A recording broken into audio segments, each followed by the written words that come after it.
Hello and welcome मेरे प्यारे दोस्तों, this is me Kumar Pankaj और स्वागत करता हूं आपका हमारे प्लेटफॉर्म क्रैक नाउ पर। दोस्तों, जैसा कि आप जानते हो, हम लोग एक बैच शुरू कर चुके हैं UP PSC RO ARO exam के लिए। उसका सिलेबस डिस्कशन मैं कर चुका हूं, यानी पाठ्यक्रम पे चर्चा हो चुकी है। मैंने आपको कहा था कि आपको पाठ्यक्रम जानना बहुत जरूरी है और दूसरी चीज जरूरी होती है पिछले विगत वर्षों में पूछे गए महत्वपूर्ण प्रश्न, क्योंकि विगत वर्षों में क्या पूछा गया है, कहां से पूछा जाता है, उससे हमें अनुमान लग जाता है कि आने वाले समय में भी कौन से क्वेश्चंस इंपॉर्टेंट है, कौन सा सेगमेंट इंपॉर्टेंट है। तो प्रीवियस ईयर क्वेश्चन पेपर हम विषयवार डिस्कस करेंगे। मैं जो सब्जेक्ट डील कर रहा हूं, जैसे करंट अफेयर, तो उसमें तो प्रीवियस ईयर देख के पढ़ाना का जो है एक तरीका रहता है, वो मैं कर रहा हूं। करंट अफेयर पढ़ा रहा हूं आपको। उसके साथ साथ इकोनॉमिक्स मैं आपको प्रीवियस ईयर डिस्कस करूंगा। आज मैं उत्तर प्रदेश स्पेशल और विविध जो मिसलेनियस वाला क्वेश्चंस होते हैं उनको लेके आया हूं, और ये कुछ पार्ट के माध्यम से आपको मिलेगी। प्लेलिस्ट आपको ज्वाइन कर लेनी है, चैनल को कर लेना है सब्सक्राइब, और जीवन आपका हो जाएगा आसान। तो पाठ्यक्रम आपने नहीं देखा है तो पहले उस वीडियो को देखो, क्योंकि गाड़ी चलाने बैठ गए और एक्सीलेटर ब्रेक और क्लच नहीं पता है, यानी ए बी और सी नहीं पता है, तो जीवन में जो है दुविधाएं हो सकती है, दिक्कत आ सकती है। तो वैसा तो बिल्कुल नहीं करना है, आपने पाठ्यक्रम जरूर देख लेना है। उसके बाद इस वीडियो को शुरू कर दीजिए और हम बिना किसी देरी के शुरू कर देते हैं UP RO ARO previous year question paper detail discussion. इसका तात्पर्य क्या है? तो हम जितने भी, मान लीजिए एक क्वेश्चन है वन, ठीक है, इसमें पूछ लिया आपसे क्वेश्चन नंबर वन में कि आलू निर्यात जोन उत्तर प्रदेश में कहां है, तो जो बाकी के जो ऑप्शंस होंगे, यानी ए बी सी और डी, ठीक है, मान लीजिए इसका आंसर जो है डी है, तो बचे हुए इनमें जो है ऑप्शंस, इनको भी एक्सप्लोर करेंगे, ताकि अगर क्वेश्चन डायरेक्ट ना बने तो ऑप्शन से क्वेश्चन बनता है या एक्सप्लेनेशन से क्वेश्चन बनता है, तो हम उसको भी सॉल्व कर पाए। और ये एक बेहतर तरीका होता है प्रीवियस ईयर क्वेश्चन पेपर को देखने का। इससे थोड़ा समय ज्यादा जाता है, 5 से 10 मिनट, पर बेहतर है आंसर रटने से, क्योंकि सीधे क्वेश्चन ज्यादा मिलते नहीं है। 10 15 20 क्वेश्चन मिलेंगे, उनको सब करेंगे। सिलेक्शन कौन सा क्वेश्चन कराएगा? जो सब नहीं करेंगे। तो इसलिए ये चीजों को बहुत महत्वपूर्ण तरीके से देखना होता है। आपने सब्सक्राइब कर लेना है अगर नहीं किया है क्रैक नाउ को, क्योंकि क्रैक नाउ आपके जीवन में क्रमिक परिवर्तन लेके आएगा। उत्तर प्रदेश स्पेशल और विविध से कम 15 प्रश्न आते हैं, जिनको हम पक्का कर देंगे, और उसके बाद दूसरे सब्जेक्ट का तो चलता ही रहेगा। चलिए शुरू करते हैं बिना किसी देरी के। Question number one, Uttar Pradesh में आलू निर्यात जोन कहाँ स्थित है? क्वेश्चन नंबर वन है, उत्तर प्रदेश में आलू निर्यात जोन कहाँ स्थित है? आपको ऑप्शन दिए गए हैं, आगरा में, इलाहाबाद में, फतेहपुर में, कानपुर में। अपना आंसर साथ ही साथ जो है करते रहना, आंसर करते रहना, और मैं आगे बढ़ूंगा, एक्सप्लेनेशन बताऊंगा। तो आलू निर्यात जोन कहाँ स्थित है? आगरा में मेरे प्यारे बच्चों। कहाँ है? आगरा में है। ए इसके आंसर सही हो जाएगा। लेकिन फिर वही बात कि सिर्फ क्वेश्चन रटने से काम तो नहीं चलेगा, तो यहां से और क्या क्वेश्चन बन सकते हैं वो भी देख लीजिए। आलू निर्यात जोन तो पूछ लिया है, लेकिन उत्तर प्रदेश में निर्यात जोन मुख्यतः 3 है जहां से क्वेश्चन बनता है। यूपी में निर्यात जोन, ठीक है, यूपी में निर्यात जोन आपको ध्यान रखनी है, 3 है। एक तो आलू निर्यात जोन है जिससे क्वेश्चन बन गया है, दूसरी सब्जी निर्यात जोन है जिससे पूछा जा सकता है, और तीसरी है आम निर्यात जोन। कौन सी है? आलू, सब्जी और आम निर्यात जोन। ठीक है मेरे लाल लालियो, यहां से इतनी बात जब समझ में आई। आलू निर्यात जोन से तो आपका क्वेश्चन बन गया। क्या बन गया? आगरा। और आगरा जोन है, इसमें और भी जो है जिले आते हैं, तो वो जिले कौन कौन से हैं? तो इसमें कन्नौज है, हाथरस है, मेरठ है, बागपत है, फरुखाबाद है, ये सब आते हैं इसके अंतर्गत, आलू निर्यात जोन के अंतर्गत, जो मैंने जिले बता दिए हैं। उसके बाद आता है आपका सब्जी। तो सब्जी में आपको याद रखना है लखनऊ। लखनऊ जोन के अंतर्गत और भी हैं, बहुत सारे जिले हैं, सीतापुर है, बाराबंकी है, ठीक है, ये सब आप याद रख सकते हो। तो सब्जी के लिए आपको याद रखना है लखनऊ, उन्नाव, हरदोई, सीतापुर, बाराबंकी। जोन याद रखिएगा, लखनऊ काम हो जाएगा आपका। फिर आता है आम। आम के लिए है आपका सहारनपुर। कहाँ है? सहारनपुर है। सहारनपुर के साथ साथ आपका मेरे प्यारे बच्चों मुजफ्फरनगर है। कौन सा है? मुजफ्फरनगर भी है, ठीक है। सहारनपुर, मुजफ्फरनगर, बिजनौर, मेरठ, बुलंदशहर, बागपत, ये सब जो आते हैं आपके आम निर्यात जोन में आते हैं। तो ये 3 है जिनसे आपसे क्वेश्चन यहाँ से बन सकता है। इतनी बात अगर समझ में आ गई तो जीवन आपका आसान हो चुका है, इससे ज्यादा समस्या फिर आपको बनेगी नहीं। ठीक है, चलिए ये इसका एक्सप्लेनेशन है, आंसर मैं बता चुका हूं आपको कि 1 है। और इसकी पीडीएफ आपको टेलीग्राम पे मिल जाएगी। टेलीग्राम जो है ऑफिशियल ज्वाइन कर लो क्रैकनाउ का, वहां से आपको पीडीएफ मिल जाएगी। एक्सप्लेनेशन मैं बता रहा हूं, रिवीजन वहां से कर लेना। अगला क्वेश्चन है दूसरा, और दूसरे क्वेश्चन में पूछ रहा है उत्तर प्रदेश की विशिष्ट नृत्य शैली कौन सी है ना। उत्तर प्रदेश की विशिष्ट नृत्य शैली पूछ रहा है। ऑप्शन है कथक, भरतनाट्यम, ओडिसी और कुचिपुड़ी। ठीक है, ये 4 दिए हुए हैं, उत्तर प्रदेश की पूछ रहा है। बहुत इजी सा क्वेश्चन है। उत्तर प्रदेश की विशिष्ट नृत्य शैली है, सांस्कृतिक नृत्य है, कथक है मेरे प्यारे बच्चों। क्या है? कथक है। तो बाकी भी हम देख लेते हैं। बाकी में भरतनाट्यम कहाँ का है, तो ये तमिलनाडु का है। भरतनाट्यम कहाँ का है? तमिलनाडु का है। उसके बाद उड़ीसी तो नाम से ही समझ में आ रहा है कि उड़ीसा का है। कहाँ का है? उड़ीसा का है। कुचिपुड़ी कहाँ का है?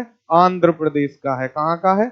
आंध्र प्रदेश का है। तो आपका इसका आंसर मिल गया कि भाई कथक जो है वो उत्तर प्रदेश का है। कहाँ का है? उत्तर प्रदेश का है। तो देख रहे हो ये सब प्रीवियस ईयर क्वेश्चन पेपर हैं। कौन से हैं? PYQ है मेरे लाल लालियो, ये पहले पूछे जा चुके हैं। तो इस तरीके के क्वेश्चन आएंगे और आप जब एक्सप्लेनेशन भी देख के जाओगे तो जीवन आपका आसान रहेगा, क्वेश्चन गलत होगा ही नहीं। ठीक है, अगला है क्वेश्चन नंबर 3। उत्तर प्रदेश में जैन, ठीक है, उत्तर प्रदेश में जैन एवं बौद्ध दोनों धर्मों का प्रसिद्ध तीर्थ कौन सा है? ठीक है, क्या बताना है आपको? उत्तर प्रदेश में जैन और बौद्ध दोनों धर्मों का प्रसिद्ध तीर्थ कौन सा है? ए है सारनाथ, बी है कौशाम्बी, सी है कुशीनगर और डी है नन ऑफ द एबव। आपको सही आंसर बताना है, क्या इसका सही होगा? जैन और बौद्ध दोनों धर्मों का प्रसिद्ध तीर्थ। ठीक है, तो उत्तर प्रदेश में जैन और बौद्ध दोनों धर्मों का प्रसिद्ध तीर्थ स्थल मेरे प्यारे बच्चों कौन सा है? कौशाम्बी है। कौशाम्बी है, जहां दोनों ही धर्मों से संबंधित है, जैन और बौद्ध से। बी सही हो जाएगा। जबकि जो सारनाथ और कुशीनगर है ये केवल बौद्ध धर्म से है। ये केवल किससे हैं? केवल बौद्ध धर्म से हैं। और जैन धर्म से संबंधित जो है, जैन धर्म से संबंधित आपका मेरे प्यारे बच्चों जो है वो है कुशीनगर। तो कुशीनगर आपका जो कौशाम्बी, कौशाम्बी जो है ये आपका दोनों से संबंधित हो जाता है। तो इसका सही आंसर क्या हो जाएगा? बी हो जाएगा। क्या हो जाएगा लाल लालियो? बी हो जाएगा। ध्यान रखना है, बहुत शानदार क्वेश्चन है। कौशाम्बी यहाँ पे करेक्ट आंसर है। ये इसका एक्सप्लेनेशन भी आप देख सकते हो। अपना जो है आंसर साथ की साथ करते रहो ताकि आपको अपने क्वेश्चन का लेवल भी पता चलता रहे। अगला है ढोला। ढोला लोकगीत कहाँ लोकप्रिय है? ढोला जो है गाए जाते हैं, ढोला बहुत शानदार ये जो है एक लोकगीत होता है। और ये कहाँ गाया जाता है पूछ रहा है। आगरा मेरठ में, इलाहाबाद या कानपुर में, गोरखपुर या जौनपुर में, लखनऊ या सहारनपुर में। ढोला बताना है मेरे प्यारे बच्चों, ढोला। आंसर करते रहिए और अपना जो है देखते रहिएगा कि क्या सही कर रहे हो। ढोला जो है आगरा और मेरठ में यानी वेस्टर्न यूपी में जो है काफी फेमस है। ढोला और रागनी दो चलते हैं यहाँ पे। ढोला के साथ साथ रागिनी भी चलता है पश्चिमी उत्तर प्रदेश में। क्या है? ढोला और रागनी। ठीक है, ये ध्यान रखिएगा, ढोला और रागनी ये काफी फेमस है आगरा वाले जोन में, ये याद रख सकते हो, है ना। एक चीज और पूछता है यहाँ से, आला। क्या पूछता है? आला। आला जो है ये वीर रस का गीत है, आला। और इसको बुंदेलखंड में जो है, बुंदेलखंड के लिए काफी फेमस है। ध्यान रखिएगा, आला बुंदेलखंड क्षेत्र में गाया जाता है, आला। ठीक है, आला उदल बड़े लड़ैया, आला उदल बड़े लड़ैया जो है वीर रस में ये महोबा के थे, आला और उदल। ठीक है, आला और उदल, आला और उदल ये महोबा के थे। महोबा, ठीक है, डिस्ट्रिक्ट पड़ता है उत्तर प्रदेश में और ये बुंदेलखंड वाला ही रीजन है। तो ये बहुत फेमस है। वीर भाई थे आला और उदल, उनकी वीरता का वर्णन किया जाता है। ध्यान रखिएगा, आला जो है लोकगीत है और ये बुंदेलखंड से संबंधित है। बाकी आपका ढोला लोकगीत और रागनी मैंने आपको बता दिया पश्चिमी उत्तर प्रदेश से संबंधित है। अगला आता है निम्नलिखित में कौन सा सही सुमेलित नहीं है? जहां पे भी आपको नहीं है या असत्य कथन दिख जाए, दिमाग में घंटी बज जानी चाहिए मेरे लाल लालियों के कि क्या पूछ रहा है, असत्य कथन पूछ रहा है या गलत कथन पूछ रहा है। ठीक है, असत्य कथन और गलत कथन हमेशा आपको कंफ्यूज कर सकते हैं एग्जाम हॉल में। तो ध्यान रखना है कि आपको इस पे गड़बड़ नहीं करनी है। कथन क्या क्या है, कथन क्या क्या है? उत्तर प्रदेश का सबसे पुराना विश्वविद्यालय इलाहाबाद विश्वविद्यालय है, कह रहा है पहले कथन में, और ये बात क्या है? ठीक है। अगला है नौचंदी का मेला मेरठ में है, ठीक है, ये बात ठीक है क्या? बिल्कुल ठीक है। भारत कला भवन वाराणसी में है और चौरसिया नृत्य गोरखपुर में है, ये भी पूछ रहा है। तो क्या सही है बताइए? भारत कला भवन वाराणसी में है, बिल्कुल ये भी बात ठीक है। चौरसिया नृत्य जो है ये गोरखपुर में नहीं होता। और यहाँ पे क्या पूछ रहा है? सुमेलित नहीं है पूछ रहा है, तो डी बिल्कुल सही हो जाएगा। ये जो चौरसिया नृत्य है ये जौनपुर में फेमस है। कहाँ पे? जौनपुर में फेमस है। जौनपुर के जो है कहार, जो है कहार, जौनपुर के जो है कहारों द्वारा ये किया जाता है, जो है चौरसिया नृत्य। चलिए इतना याद रहेगा तो आपको जीवन आसान हो जाएगा, ठीक है।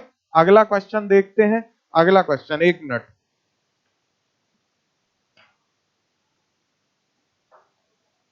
चलिए आइए आइए अगला क्वेश्चन देखते हैं। निम्नलिखित में कौन सा सही सुमेलित नहीं है? क्वेश्चन नंबर 6 देख रहे हैं। निम्नलिखित में से कौन सही सुमेलित नहीं है? स्कूटर इंडिया लिमिटेड लखनऊ दिया हुआ है, मॉडर्न बेकरीज कानपुर दिया हुआ है, सीमेंट कारखाना बरेली दिया हुआ है, उर्वरक कारखाना आंवला दिया हुआ है, और आपसे पूछ रहा है इनमें से कौन सा जो है सही सुमेलित नहीं है।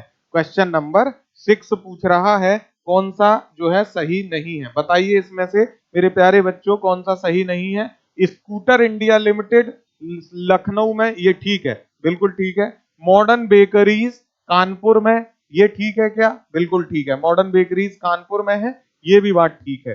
अगला है सीमेंट कारखाना बरेली में, ठीक है, सीमेंट कारखाना बरेली में। और अगला कह रहा है उर्वरक कारखाना आंवला में। अब आपसे क्या पूछ रहा है? तो सुमेलित नहीं है। यहाँ दिमाग में घंटी बज जानी चाहिए लाल लालियो कि गलत पूछ रहा है, असत्य पूछ रहा है, और इसमें गलती नहीं करनी है। तो सीमेंट कारखाना जो है ये बरेली में नहीं है, ये वाला गलत है, सी यहाँ पे सही हो जाएगा। क्योंकि सीमेंट कारखाना जो है दो जगह में है, चुर्क है ना और डाला। चुर्क और डाला नाम के जो है, चुर्क और डाला नाम के दो स्थान है, वहां पे जो है सीमेंट कारखाना है उत्तर प्रदेश में। और उर्वरक कारखाना जो है आंवला और इसके साथ साथ फूलपुर, ठीक है, आंवला और फूलपुर में है। और ये जो आंवला जगह है मेरे प्यारे बच्चों, ये आंवला जगह जो है ये बरेली में पड़ती है। आंवला कहाँ पे है ये? तो ये बरेली में है, बरेली जो है जिला है। और फूलपुर जो है ये प्रयागराज में है। फूलपुर कहाँ पे है? प्रयागराज में है, ये बात भी आप याद रखेंगे। चलिए अगला क्वेश्चन देखेंगे। एक्सप्लेनेशन में बता चुका हूं आपको।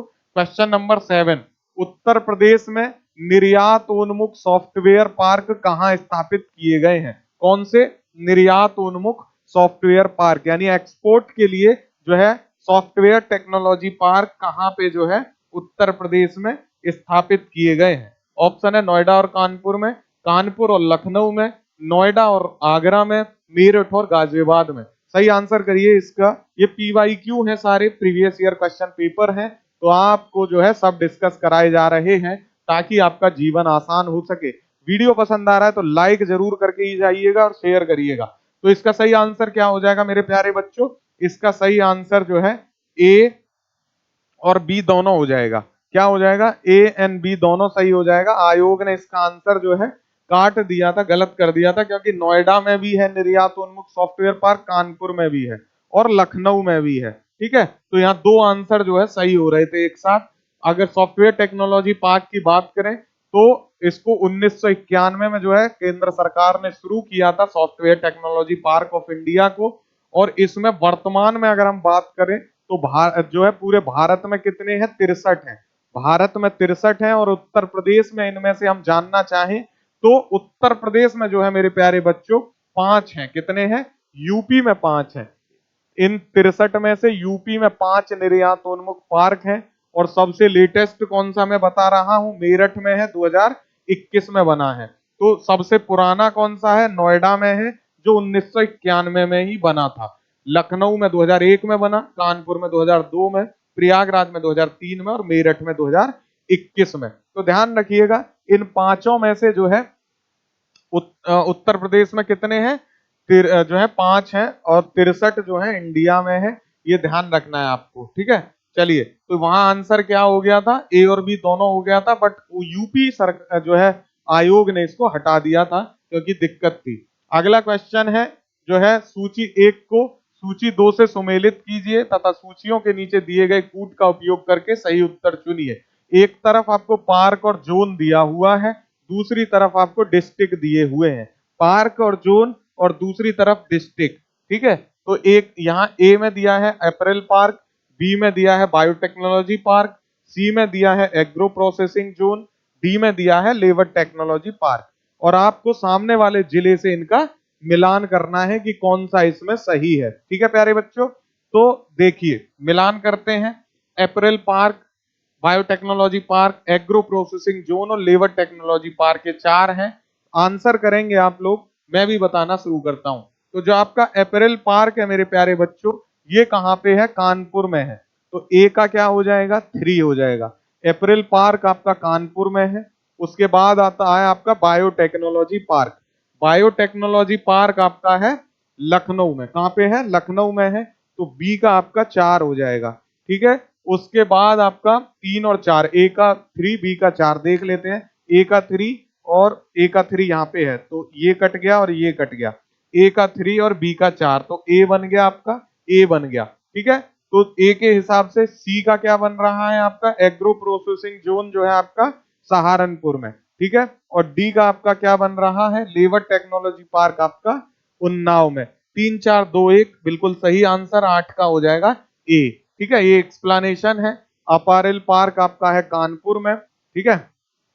ये वहां पे 3 पे रखा था, कहां पे, 3 पे था।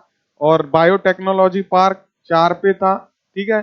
और एग्रो प्रोसेसिंग जोन आपका 3 4 2 पे था, ठीक है। और आपका लेदर टेक्नोलॉजी पार्क 1 पे था, उन्नाव, ठीक है। कानपुर, लखनऊ, सहारनपुर, उन्नाव, यही बताया था ना मैंने आपको। कानपुर जो है, कानपुर 3, जो है लखनऊ, कानपुर, लखनऊ, सहारनपुर और उन्नाव, 3 4 2 1 बिल्कुल ठीक है। ए यहाँ पे करेक्ट आंसर है, बस इनमें जो है एरर है प्रिंटिंग का, तो इसका सही आंसर आपको याद रखना है। चलिए अगला है क्वेश्चन नंबर 9। इसमें भी आपको सूची को सूची 2 से सुमेलित करना है, यानी 1 को 2 से सुमेलित कीजिए और सूचियों के नीचे जो है दिए गए कूट का प्रयोग करते हुए सही उत्तर चुनिए। सूची 1 में उत्तर प्रदेश में ऐतिहासिक इमारत दी है और दूसरे पे स्थान दिया है, यानी उत्तर प्रदेश की ऐतिहासिक इमारतों को जो है प्यारे बच्चे आपने मिलान करना है कि वो किस जगह पे स्थित है। जैसे 84 गुंबद दिया गया है, जामा मस्जिद दिया गया है, बौद्ध स्तूप दिया गया है और कामदगिरी पर्वत दिया गया है। आंसर करिए अपना जल्दी से कि क्या होगा इसका सही आंसर।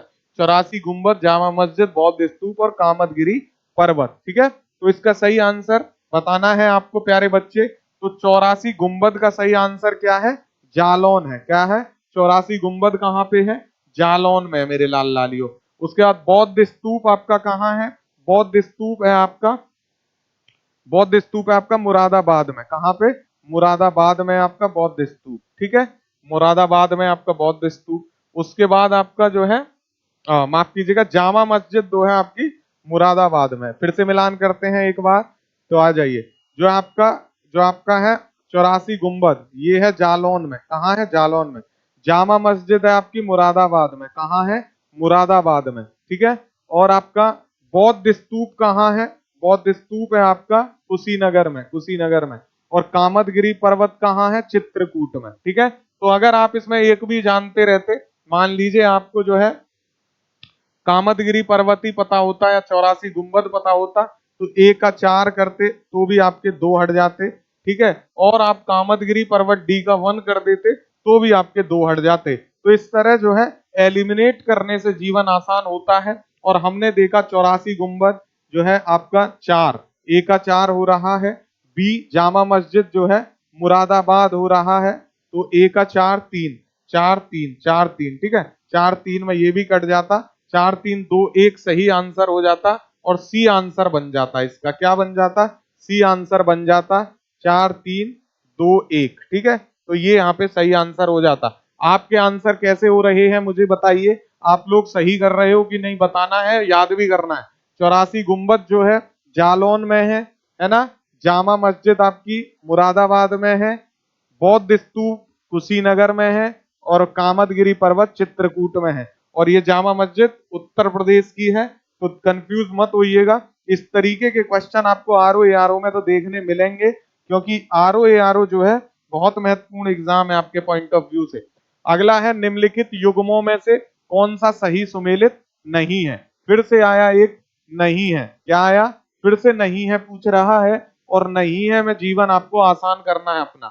ऑप्शन ए है लाल बहादुर शास्त्री गन्ना विकास संस्थान मेरठ, पिकअप लखनऊ, राज्य चर्म विकास एवं विपणन निगम लिमिटेड का आगरा, यूपीएफसी उत्तर प्रदेश वित्तीय निगम, ठीक है, ये कानपुर में है। अब आपको बताना है ये क्या सही है, इसमें से क्या पूछ रहा है, सुमेलित नहीं है पूछ रहा है, गलत कथन पूछ रहा है।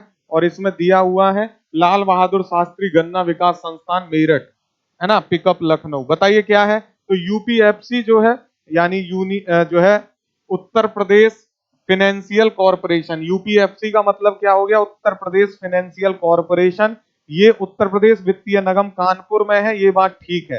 पूछ क्या रहा है, गलत क्या है, राज्य चर्म विकास एवं विपणन निगम लिमिटेड आगरा में है, बिल्कुल ठीक है। पिकअप यानी कि जो है ये है प्रोविंशियल, पिकअप क्या है ये मेरे प्यारे बच्चों, पी कप, ठीक है, पी कप, ये वाला पी कप है। तो प्रोविंशियल जो है industrial corporation of Uttar Pradesh, ठीक है, पिकअप, ये कहाँ है, लखनऊ में, बिल्कुल ठीक है, भवन भी इसका लखनऊ में है, ये बात सही है। लाल बहादुर शास्त्री गन्ना विकास संस्थान मेरठ में नहीं है प्यारे बच्चों, ए आंसर सही हो जाएगा। ये कहाँ है, लखनऊ में है, कहाँ है, गन्ना लाल बहादुर शास्त्री गन्ना विकास संस्थान लखनऊ में है। इसको भारतीय गन्ना अनुसंधान संस्थान भी कहते हैं और लाल बहादुर शास्त्री गन्ना अनुसंधान संस्थान भी कहते हैं। तो ए यहाँ पे करेक्ट हो जाएगा। चलिए अगला देखते हैं, क्वेश्चन नंबर 11, संयुक्त राष्ट्र महासभा, संयुक्त राष्ट्र महासभा यानी यूनाइटेड नेशन जनरल असेंबली, क्या है, यूनाइटेड नेशन जनरल असेंबली ने निम्नलिखित में किस वर्ष को अंतरराष्ट्रीय चावल वर्ष यानी international year of rice, international year of rice जो है आईवीआर कहेंगे इसको, इंटरनेशनल ईयर ऑफ राइस जो है घोषित किया था, ठीक है। इंटरनेशनल ईयर ऑफ राइस किस वर्ष को जो है घोषित किया, किसने, संयुक्त राष्ट्र महासभा ने, यूनाइटेड नेशन जनरल असेंबली ने, 2004, 2005, 2008, 2009। बहुत शानदार क्वेश्चन है और ये क्यों पूछा जा रहा है, इसके पीछे भी बहुत बड़ी वजह है, ठीक है। इसका सही आंसर क्या है, ए है, 2004 इसका सही आंसर है, 2004 इसका सही आंसर है, ए हो जाएगा। और संयुक्त राष्ट्र महासभा है, इसका तो आंसर 2004 हो गया। आपको ध्यान रखना 2023 के लिए जो है बाजरा को, या आप कहें मिलेट, ठीक है, बाजरा या कहें आप मिलेट, ठीक है, अब तो मिलेट्स को जो है श्री अन्न भी कहा जा रहा है या मोटा अनाज भी कहा जा रहा है। तो ध्यान रखिएगा, इसी यूनाइटेड नेशन जनरल असेंबली ने 2023 को जो है मोटा अनाज का वर्ष घोषित किया है, ठीक है, मोटे अनाज के लिए अंतरराष्ट्रीय वर्ष। तो पहले चावल के लिए था, अब बाजरा के लिए है, इसको चाहे तो आप मिलेट्स कह दो, श्री अन्न भी कह सकते हो, श्री अन्न भी कह रही है सरकार आजकल, ठीक है, मोटा अनाज कह दो, सब एक ही बात है। बाजरा के लिए जो है घोषित किया गया है 2023 को अंतरराष्ट्रीय वर्ष, ठीक है, ये इंपॉर्टेंट है क्वेश्चन, ये ध्यान रखेंगे, इंटरनेशनल ईयर ऑफ मिलेट 2023 के रूप में मनाया जा रहा है। अगला क्वेश्चन है, जब भारत को विदेशी बैंकों में सोना रखना पड़ा तो उस समय भारत का प्रधानमंत्री कौन था।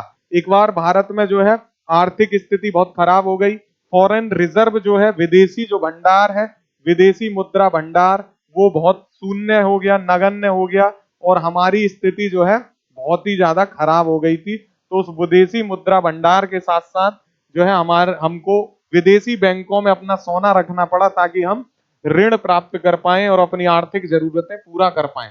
कह रहा है उस समय जो है कौन था जो हमारे देश का प्रधानमंत्री। बहुत शानदार क्वेश्चन है, ऑप्शन है आपके पास पीवी नरसिम्हा राव, वीपी सिंह, राजीव गांधी और चंद्रशेखर, ठीक है, राजीव गांधी और चंद्रशेखर जो है इसका ऑप्शन दिए हुए हैं। आपको यहाँ पे आंसर बताना है मेरे लाल लालियो। बहुत शानदार ये क्वेश्चन है, क्वेश्चन नंबर 12 हम देख रहे हैं, क्वेश्चन नंबर 12 हम देख रहे हैं। चलिए इसको सॉल्व कर लेते हैं, बहुत शानदार ये क्वेश्चन। तो विदेशी बैंकों में सोना किसके समय रखना पड़ा था? चंद्रशेखर जी के। किसके? चंद्रशेखर जी जो है इस समय जो है प्रधानमंत्री थे। डी यहाँ पे बिल्कुल सही हो जाएगा। अगला क्वेश्चन देखते हैं, क्वेश्चन नंबर 13। क्वेश्चन नंबर 13 है, सूची 1 को सूची 2 से जो है मिलान करना है और सूचियों के नीचे दिए गए कूट का उपयोग करके सही उत्तर चुनना है। ऐतिहासिक स्थल दिए हुए हैं और राज्य दिए हुए हैं कि कौन सा कहां पे अवस्थित है। ठीक है, एक तरफ आपको दिया गया है भीमबेटका, एक तरफ आपको क्या दिया गया है मेरे लाल लालियो? भीमबेटका। दूसरा क्या दिया गया है? सोर टेम्पल। तीसरा क्या दिया गया है? हम्पी। चौथा क्या दिया गया है? मानस। और इतने से ही जो है आपका काम चल जाएगा। चलिए, असम, मध्य प्रदेश, तमिलनाडु, कर्नाटक। तो भीमबेटका सबको पता होता है मध्य प्रदेश। भीमबेटका मध्य प्रदेश में जो है गुफाएं हैं भीमबेटका की। तो ए का 2 मिला दो, ए का 2 मिला दोगे तो ये दो तो कट गए। एलिमिनेशन मेथड हमेशा लगाइए, जितना पॉसिबल हो लगा लीजिए। ठीक है, सोर टेम्पल ना पता हो, हम्पी ना पता हो तो मानस लगाइए, असम में मानस वन्य जीव अभ्यारण्य असम में। तो डी का पहला देख लो और इसी से जो है आपका आंसर निकल के आ जाता, ये भी कट जाता। फिलहाल सोर टेम्पल और हम्पी, ठीक है, सोर टेम्पल और हम्पी ये आपको ध्यान रखना है। तो जो है आपका सोर टेम्पल इसके हिसाब से कहाँ हो गया? कर्नाटक में। और हम्पी कहाँ हो गया? तमिलनाडु में। ऐसा है क्या? ऐसा है क्या? है बिल्कुल बिल्कुल। जो है आपका सोर टेम्पल यानी बी का आपका क्या हो जाता? 3। सोर टेम्पल तमिलनाडु, माफ कीजिएगा, हाँ मैंने ही गलत आंसर सही निकाल के गलत मैच कर दिया। ठीक है, तो भीमबेटका मध्य प्रदेश, ठीक है, और आपका भीमबेटका मध्य प्रदेश, सोर टेम्पल हो गया आपका तमिलनाडु, हम्पी हो गया आपका जो है, हम्पी बार बार गलत मिला देता हूं, कर्नाटक, और मानस जो है हो गया आपका असम। ठीक है, चलिए इसका एक्सप्लेनेशन देख लेते हैं। भीमबेटका मध्य प्रदेश, सोर टेम्पल तमिलनाडु, हम्पी कर्नाटक और मानस असम। ठीक है, ये बिल्कुल सही आंसर बी हो जाता, हमने सही निकाल भी लिया था। ठीक है, चलिए अगला क्वेश्चन देखते हैं। अगला क्वेश्चन है, उत्तर प्रदेश में एक बब्बर शेर सफारी स्थापित किया जा रहा है। एक्चुअली किया जा चुका है जब का ये पेपर है ना, किया गया है यहाँ पे सही हो जाएगा क्योंकि ये PYQ है। तो PYQ में करंट के तौर पे पूछा गया, अभी ये स्टैटिक बन चुका है क्योंकि बब्बर शेर सफारी पार्क जो है बन चुका है बलरामपुर में, महाराजागंज में, इटावा में या पीलीभीत में। बहुत शानदार ये जो है क्वेश्चन है और इसका आंसर क्या है प्यारे बच्चों बताइए? सी, इटावा में जो है मुलायम सिंह यादव उस समय जो है सीएम थे। 2013 की ये बात है, मतलब सीएम तो उस समय जो है इनके बेटे थे सुपुत्र अखिलेश यादव जी, लेकिन उद्घाटन इनका इन्होंने ही किया था। तो 2013 यहाँ पे जो है बिल्कुल सही है, अक्टूबर 2013 को जो है इटावा में इसकी स्थापना की गई थी। जो है 2019 में इसको जनता के लिए खोल दिया गया था, ये कह रहा है। अगला क्वेश्चन है 15वां, यूनाइटेड नेशन डेवलपमेंट प्रोग्राम यानी UNDP प्रोग्राम की जो है 1990 में प्रकाशित रिपोर्ट के अनुसार निम्न में से कौन सा एक मानव विकास सूचकांक यानी ह्यूमन डेवलपमेंट इंडेक्स की गणना में सम्मिलित नहीं है? प्रति व्यक्ति आय यानी पर कैपिटा इनकम, ठीक है, पर कैपिटा इनकम को प्रति व्यक्ति आय बोलते हैं। नगरीकरण आप जानते हो, अर्बनाइजेशन। साक्षरता लिटरेसी है, जीवन प्रत्याशा को कहते हैं आपका लाइफ एक्सपेक्टेंसी। ठीक है, तो इसमें से कौन शामिल है जो HDI में नहीं आता? बताना है आपको इसका आंसर। बहुत शानदार ये क्वेश्चन है, यूनाइटेड नेशन डेवलपमेंट प्रोग्राम। तो आपको ध्यान रखना है इसमें जो है नगरीकरण को शामिल नहीं किया जाता है। किसको? नगरीकरण को। तो बी यहाँ पे सही हो जाएगा। क्या पूछ रहा है? शामिल नहीं है, नहीं है पूछ रहा है तो बी हो जाएगा। बी को शामिल नहीं किया जाता, बाकी पर कैपिटा इनकम, साक्षरता और जीवन प्रत्याशा को शामिल किया जाता है। आप इसमें HDI में एक इंपॉर्टेंट बात याद रख सकते हैं, भारत की रैंक, और ये पूछ लेता है 132वीं रैंक है। 2023 में कोई भी एग्जाम आए आप आराम से क्लिक करके आइएगा, 132वीं रैंक है HDI में भारत की। जारी कौन करता है? UNDP। और इसमें किस किस आधार पे जारी की जाती है? तो प्रति व्यक्ति आय, लिटरेसी रेट यानी साक्षरता और जीवन प्रत्याशा के आधार पे। इतनी बात आप इसमें याद रखेंगे तो जीवन आपका आसान हो जाएगा। अगला क्वेश्चन है 16, विकास के मानवीय पक्ष पर निम्नलिखित में से किस एक ने सबसे पहले ध्यान केंद्रित किया? यानी जो विकास है, व्यक्तियों का जो डेवलपमेंट है उसमें जो है मानवीय पहलू को भी जो है किसने रखा? तो अभी हमने देखा संयुक्त राष्ट्र विकास कार्यक्रम यानी यूनाइटेड नेशनल डेवलपमेंट प्रोग्राम, इसने रखा है यूएनडीपी ने। कैसे? तो हमने देखा साक्षरता, जीवन प्रत्याशा और प्रति व्यक्ति आय को इसने महत्वपूर्ण रोल प्रदान किया। उसके आधार पे जो है ह्यूमन डेवलपमेंट इंडेक्स जारी किया, रिपोर्ट जारी की और उसमें देशों को जो है रैंकिंग देना शुरू किया। भारत की वर्तमान में 132वीं रैंक है, ये भी आपको पता होना चाहिए। 2023 में जो क्वेश्चन आएंगे।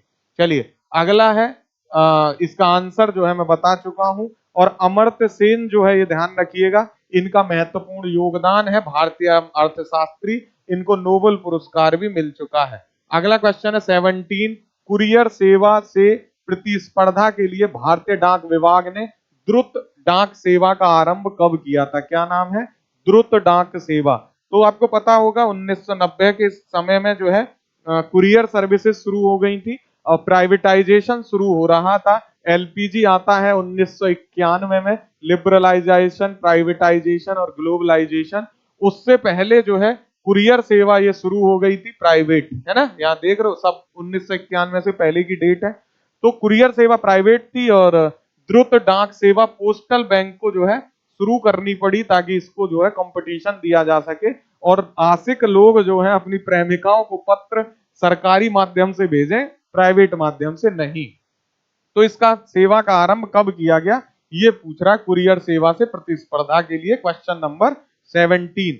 और इसका सही आंसर है डी, 1986। बिल्कुल ठीक है, एक है ना, 1 अगस्त 1986 को ये शुरुआत की गई थी। और ये बहुत पुराना क्वेश्चन है, स्टैटिक का कभी कभी ऐसे ही पूछ लिया जाता है। उस समय जब ये शुरुआत की गई तो इसके लिए 7 राष्ट्रीय शहर थे, दिल्ली, मुंबई, चेन्नई, कोलकाता, बंगलुरु, अहमदाबाद और हैदराबाद। ठीक है, दिल्ली, मुंबई, चेन्नई, कोलकाता, बंगलुरु, अहमदाबाद और चेन्नई, हैदराबाद, ये 5-7 तो जो है 7 राष्ट्रीय शहर थे, बड़े नगर थे।